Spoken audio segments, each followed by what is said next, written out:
کہ تحریک انصاف کو، پاکستان کی عوام کو عمران خان کی رہائی سے ہٹا کر صرف ملاقات اور رسائی جیسے کمزور مطالبات پر لے آئے. قید تنہائی میں خان کو رکھ کے ملاقاتیں روکیں. یہ آپ کے اعصاب سے اصل میں کھیل رہے ہیں تاکہ جو آپ کی توانائی ہے رہائی کے معاملے پر وہ ہٹا کے صرف خان کی خیریت تک رہ جائے. آپ کا اصل مطالبہ عمران خان کی رہائی کا ہونا چاہیے، سیاسی آزادی کا، آئین کی بحالی کا. عمران خان سے ملاقاتیں ان کے خاندان کی سیاسی رہنماؤں سے ضروری ہیں، لیکن انہوں نے آپ کو بتا دیا اصل معاملہ. آپ کو اس اصل لڑائی سے دور کرنے کی کوشش کہ قیادت جو ڈیفینسو موڈ میں آ چکی ہے وہ نہ آئے، ریاستی جبر کے خلاف کوئی انقلابی تحریک نہ کھڑی ہو جائے.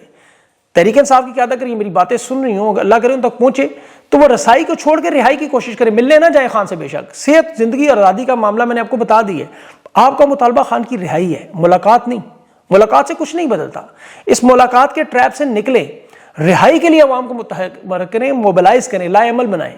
علی مین گڈھا پور کو خان نے کیوں ہٹایا تھا؟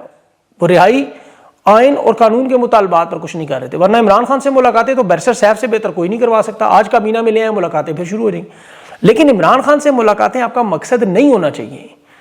آپ کا مقصد عمران خان کو رہا کروانا. اور اس کے لیے میرے پاس دیکھیں بڑی سالڈ انفارمیشن ہے کہ سہیل آفریدی نے جس وقت لانگ مارچ کا اعلان کیا انہیں اندرونی بہت بڑی مدد ملے گی. اللہ کرے میری بات تک پہنچ جائے. انہیں پتہ بھی ہے ویسے لانگ مارچ شروع ہوا، خان کی رہائی کے معاملات شروع ہوئے تو پھر آپ کو اچانک غیبی امداد ملے گی. اور یہ صرف پاکستان سے نہیں ملے گی، دنیا بھر سے ملے گی انشاءاللہ. یہ صرف ہمت کریں. بلا شبہ اس کا میں آپ کو تھوڑا سا ثبوت دیتا. ابھی ناروے کے سفیر کا آپ نے معاملہ دیکھا ہے، جو کاروائی دیکھنے پہنچے. حکومت پاکستان نے اس پہ تاریخی بلنڈر بھی مارا، بنا سوچے سمجھے اسے سفیر کو ڈیمارچ کر دیا. یہ بھول گئے کہ ایک تو وہ گیا ایمان مزاری کے لیے جسے ابھی انسانی حقوق کے حوالے سے ایوارڈ ملا. اب ناروے دنیا کے ان ٹاپ 3 ممالک میں ہیں جو انسانی حقوق، آزادی اظہار رائے، اقلیتوں کے حقوق یا خواتین کے حقوق، اس پر ان کا بڑا سخت موقف ہے. یہ ان 3 ممالک میں. اب یہ دلچسپی ان کی مداخلت نہیں تھی. اوپن ٹرائل، انسانی حقوق کی مانیٹرنگ، دنیا بھر میں سفیر ایسے ٹرائلز میں جاتے ہیں. یہ ایک معمول کی بات ہے، عالمی سفارتی پریکٹس ہے. اب یہاں یہ اسٹیبلشمنٹ بھول گئی کہ ناروے کے جو سویڈن ہے، ناروے ہے، ڈنمارک اور ہالینڈ، یہ یورپی یونین کے وہ ممالک ہیں جو G S P plus status Pakistan کی معاشی شاہراہ ہے اس کا فیصلہ کرتے ہیں. اور اس دسمبر میں نے یہ نہیں پتا کہ جی ایس پی پلس سٹیٹس کی تجدید بھی ہونی ہے. یورپ کے امریکہ کے ساتھ وہ حالات نہیں کہ ٹرمپ اب دباؤ ڈالے گا. پاکستان کی ٹیکسٹائل ملیں، فیکٹریاں پہلے ہی بند ہو رہی ہیں، تباہ برباد ہو رہی ہیں. یہ اپنے پیر پر بہت بڑی کلہاڑی مار رہے ہیں. یورپ میں پاکستان کی جو مصنوعات ہیں ان پر جو زیرو ٹیکسٹائل کا ٹیکس ہے، وہ لیدر پر جو 35% ایکسپورٹ ہے آپ کی 8 سے 9 ارب یورو کی بنتی ہے. یہ انسانی حقوق کے احترام میں جڑی ہوئی ہے. اس کے ساتھ گورننس، شفافیت وغیرہ بھی ہے. یہ 27 بین الاقوامی کنونشنز ہیں جن کی خلاف ورزی ان میں سے جی ایس پی پلس سٹیٹس معطل ہو سکتا ہے. یہ ہر 2 سال بعد جو رپورٹ جمع ہوتی ہے یہ فیصلہ کن کردار ادا کرتی ہے اور اس میں ناروے سر فہرست ہے. اور اس کے ساتھ 20 لاکھ مزید لوگوں کا روزگار جڑا ہوا ہے کم از کم. یہ 28 نومبر سے جو بھی 5 رکنی وفد پوری رپورٹ بنا کے گیا تو انہوں نے بہت بڑا بلنڈر مارا ہے. جی ایس پی پلس سٹیٹس. دوسرا یورپی یونین الیکشن رپورٹ بھی جاری کری اور کچھ پاکستانی تنظیموں کی یورپی یونین میں ملاقاتیں بیلجیم میں ہو چکی ہیں. یہ بھی میں ان کو خبر دے رہا ہوں. 8 فروری کا الیکشن جو چوری ہوا فارم 47 کے، یہ معاملات اب انشاءاللہ سامنے آئیں گے. اس لیے تحریک انصاف کے لوگ اسے غور سے سنیں. ابھی تو ایک اور یہ بہت بڑا بلنڈر مارنے جا رہے ہیں، وہ بھی آپ کو بتا دوں کہ سوشل میڈیا، یہ جو D G S P R کی پریس کانفرنس تھی اس کے بعد جو پورے پاکستان میں دنیا بھر میں رد عمل آیا، اس سے یہ ہل کے رہ گئے، ہل کے کہ 3 سال بعد بھی یہ حالات ہیں کہ تو ہمارے قابو میں نہیں ہے. اور اس میں سب سے صفحے اول ٹویٹر ان کے لیے بنا ہوا ہے، ایکس. اس کی انہوں نے بہت ساری شکایات کی، ان اکاؤنٹس کے بارے میں بتایا کہ، اور یہاں تک کہا کہ آپ آئیں دفتر کھولیں پاکستان میں، ہم آپ کے ساتھ تعاون بھی کریں گے، آپ بھی ہمارے ساتھ تعاون کریں، ہماری مدد کریں. لیکن اب تک کی جو اطلاعات ہے اس میں صاف صاف انکار ہوا.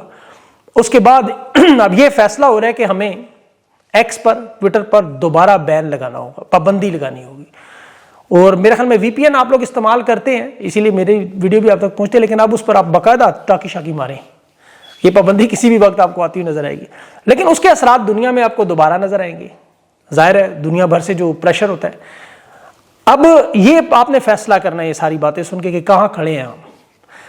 خان کے کیسز، جنرل فیض کا معاملہ، اس پہ بھی بڑی اہم چیز کی فیصل واڈا، جو میرے خیال میں آئی ایس پی آر کا ترجمان بنا دینا چاہیے، جسے ملٹری کورٹ کے فیصلوں کی سزا کا کتنے سال کتنے جرائم پتہ ہوں. ویسے ان کے ساتھ حوالدار منیب، مزمل سہروردی جیسے سارے تنباہ بردار بھی ہیں، منیب فاروق راوی حسن، ان سب کو بھی، بلکہ پورے پاکستان کو تو سزا کا پتہ ہی تھا. ٹی وی میڈیا نے تو اعلان کر دیا تھا، سب کو پتہ جنرل فیض کو سزا ہونی ہے.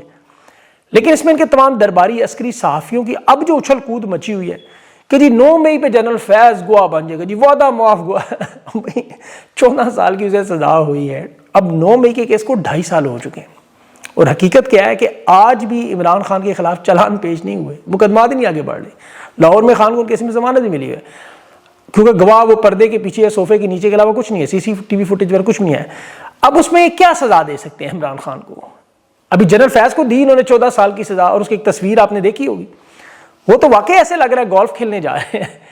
پھر اس کے بعد جو عسکری خبریں نہیں آنا شروع ہوئیں کہ جی جنرل ندیم انجم اور جنرل باجوہ ایک دوسرے کو مارنے پر جنرل فیض اور دھمکیاں دے رہے تھے، اور جنرل باجوہ کو تو پتہ ہی نہیں تھا کہ جنرل فیض کتنے طاقتور ہو گئے۔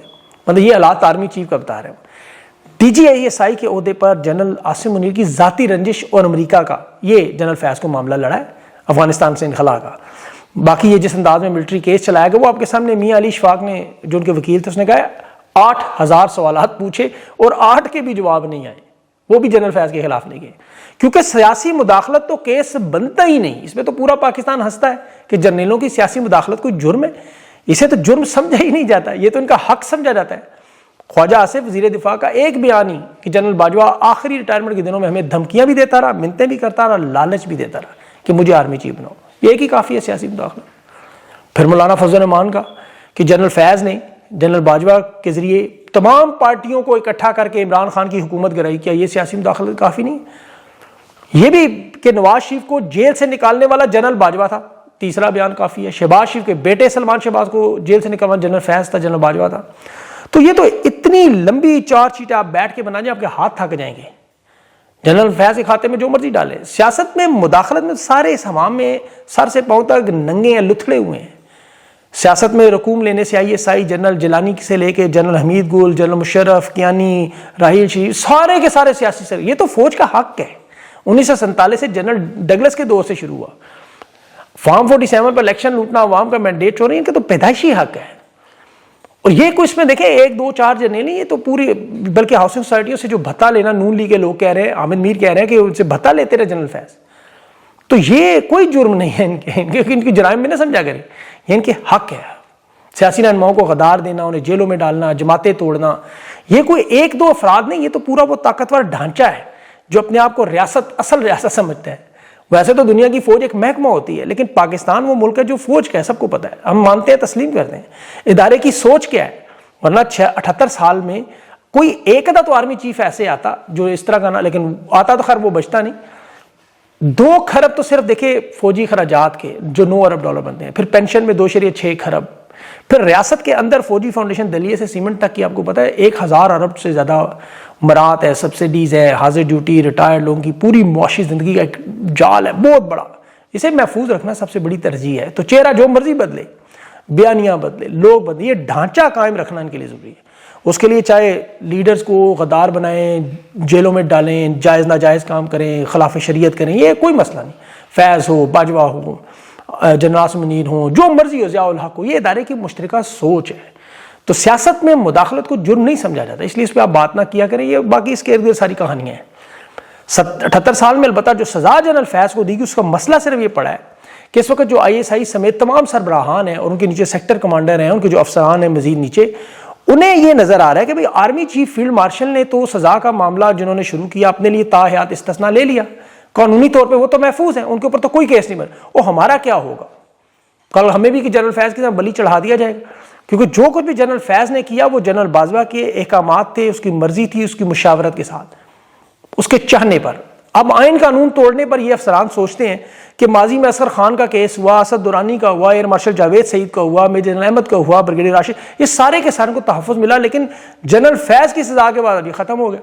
تو جو ظلم و ستم ہم تحریک انصاف کے ساتھ کر رہے ہیں، جس کی اتنی لمبی چارج شیٹ، ایک ایک ظلم ایک ایک ریکارڈ پہ آ رہا ہے، ہمیں اس طرح کا استثناء ملے گا یا ملک چھوڑنا پڑے گا؟ اور ملک چھوڑنے پہ بھی یہ میں آپ کو بتاؤں، یہ جو اوورسیز پاکستانیوں کے اہل خانہ کے ساتھ پاکستان میں ہو رہا ہے، اب وہ لوگ کوشش کریں، کل مجھے کچھ لوگوں نے بتایا کہ یہ بھی ان تمام ریٹائرڈ لوگوں کے اہل خانہ کے ایڈریس، ان کے پتے، ان کے نام سارا کچھ ڈھونڈ رہے کہ ہم بھی پھر ان کے گھروں کے باہر جا کے احتجاج بیٹھ جائے کریں گے۔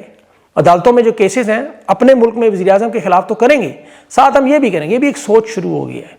تو جنرل فیض کے معاملے نے پاکستان کی تاریخ میں ایک طاقتور جرنیل کے طور پر، جس کے ساتھ جنرل باجوہ، نون لیگ، پیپلز پارٹی اور تحریک انصاف کی حمایت بھی تھی، جس کی مخالفت تو ISI کے چیف کے طور پر ہٹانے سے جنرل عاصم منیر کی ذاتی ہوئی، لیکن ان عہدوں پر ہٹنے کے بعد اب فوج کے ایک دستور میں، جس میں آپ کو یاد ہوگا مشرف نے جب جنرل ضیاء بٹ کو جس کی جگہ پر تعینات اس کی پینشن تک نہیں روکی، تو یہ افسران کے لیے بڑا قابل تشویش ہے کہ بھئی اب ہمارے لیے یہ مسائل، باقی عوام کو اس سے کوئی غرض نہیں ہونی چاہیے، دیکھیں سارے ایک جیسے ہیں، سزائیں دیں پھانسیاں دیں، ان کا اپنا معاملہ ہے۔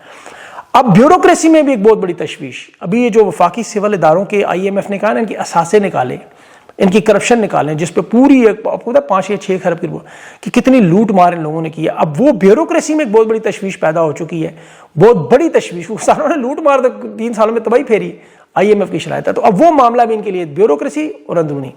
اب سیاسی معاملات میں تحریک انصاف 20 دسمبر کو جو تحریک تحفظ آئین بلکہ تمام جماعتوں کو بلا رہی ہے، اس میں پیپلز پارٹی کی تحریک انصاف کے ساتھ جڑنے کا معاملہ ایک اہم معاملہ ہے۔ ایک تو پیپلز پارٹی کی 28ویں ترمیم یا کراچی کو ایک صوبہ بنانے کا معاملہ بہت بڑا ہے، اس پہ ہندوستان نے جو فلم بنا دی ہے وہی دیکھ لیں تو آپ کافی، یہ جو نئی فلم ایک آئی ہے نا جس میں لیاری گینگ شنگ، وہ آپ کو سارا معاملہ سمجھ آئے کیوں اتنا اہم ہے۔ اب عمران خان ان کے ساتھ جڑنے پہ تیار نہیں ہے، پیپلز پارٹی کے ساتھ زرداری کے ساتھ، لیکن یہ جو پلیٹ فارم جس سے گفتگو ہونے جا رہی ہے تحریک انصاف کا نہیں، تحریک تحفظ آئین کا استعمال، محمود اچکزئی کو اختیار ملا ہے کہ وہ مذاکرات کریں، احتجاج کریں۔ محمود اچکزئی پیپل پارٹی کے ساتھ جڑنا چاہتے ہیں، پیپلز پارٹی کے ساتھ تحریک مل کر چلانے کے لیے، خان کو منانے کے لیے وہ تیار ہے، اس نے کہا ہے میں لکھ کے دینے کو تیار ہوں۔ اب عمران خان کی کیا رائے ہوگی، میرا تو نہیں خیال وہ پیپلز پارٹی کے ساتھ ملائیں گے، وہ دیکھنا ہوگا، اہم معاملہ ہے۔ مولانا طاہر اشرفی کی آخر میں علماء کانفرنس پر ایک تقریر میں نے ابھی دیکھی ہے، کہہ رہے تھے ہم آرمی چیف کے ہاتھ پر بیعت کرتے ہیں 30 لاکھ جو ہے طلباء کے ساتھ، وہ طالب بچوں کے ساتھ۔ مجھے اس لیے یاد آ گیا لفظ بیعت سے کہ یہ بیعت ڈالروں کے لیے، ریالوں کے لیے جو ISI نے تسلیم کیا، خواجہ آصف نے تسلیم کیا، جنرل ضیاء الحق کے ہاتھ پہ بھی کی، جس میں اس نے خود آصف نے کہا، خواجہ آصف نے، کہ بچوں کو جہادی نصاب پڑھا کے بھرتیاں کر کے ٹریننگ کیمپس میں یہ مولوی جنرل ضیاء الحق کے ہاتھ پہ بیعت کر کے جہاد کے لیے بھیجتے رہے۔ اربوں $3 ارب سعودی عرب نے اور $3.5 ارب امریکہ نے دیے، وہ چلے گئے سوئس بینکس میں اور یہ جہاد ہی لڑتے رہ گئے۔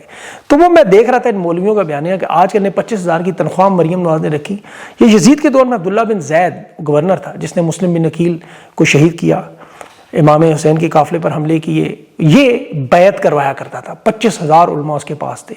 یہ مولانا طاہر اشرف کی جذباتی تقریر دیکھ کے مجھے آرمی چیف کے بیعت پر یہ یاد آ گیا، آپ کے سامنے رکھ دیا۔ بہرحال اپنا خیال رکھیں اور ذرا تگڑے ہو جائیں، اس ویلاگ کو تھوڑا دوبارہ سنیں اور تحریک انصاف کو یاد کرائیں، میں نے اس میں بڑی اہم 2-3 باتیں کرتی ہیں۔ انشاءاللہ اگلے ویلاگ تک کے لیے مجھے اجازت دیں، اللہ حافظ۔